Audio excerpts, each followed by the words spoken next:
Okay, a quick video on the difference between forged and welded rakes and hoes. I'm getting stuff ready for the garden this year, and I'm having to replace some handles, and I've been wanting to do this video to kind of show the difference between quality and high quality and not so high quality. So let's take a quick look. Okay,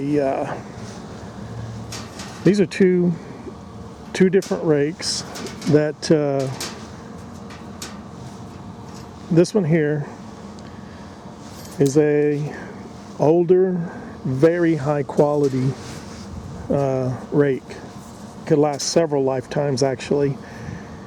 And the difference between these two is that this is made from a single piece of steel in a forge operation.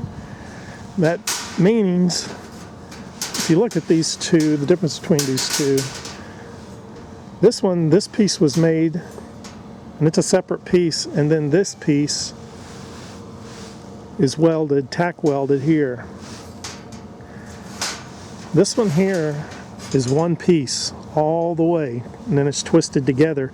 The reason it has this hole is because that's a hole that I drilled to get some extra life out of the last handle, but it's all one piece of steel.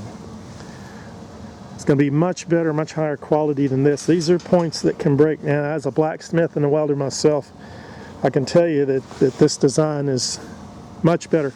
Now, to be totally honest, I have several of these type of rakes, and I've never had one break. I have seen them break, but I've never had one, and you might get a lifetime of service out of it, but then again, you might not. These are weak spots. Weak spots for rust to creep in, and especially metal fatigue. Now on hoes, it's the same exact principle.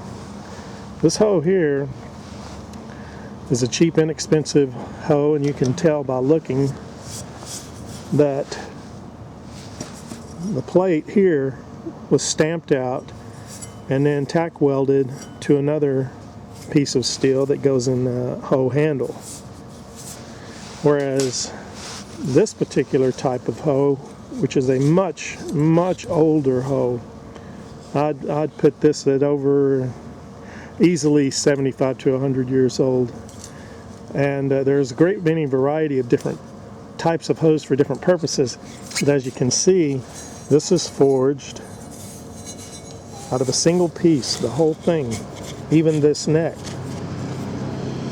is part of a single piece of steel. Very interesting operation. There are some YouTube videos on how these are made, and you can get several generations of service out of these before you ever actually wear this edge down, but I have seen it done. Anyway, I just wanted to point that out, and either one of these would probably work if you don't do a lot of work. If you do a tremendous amount of yard service, this would be the one to go with. Make sure you look for a forged head, and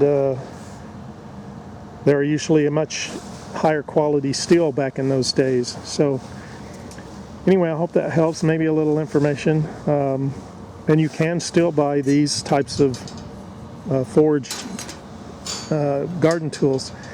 They're getting harder and harder to find though, and you know, everything, if it's even if it's not made in this country's standards have really gone downhill a lot. So anyway, I hope that helps.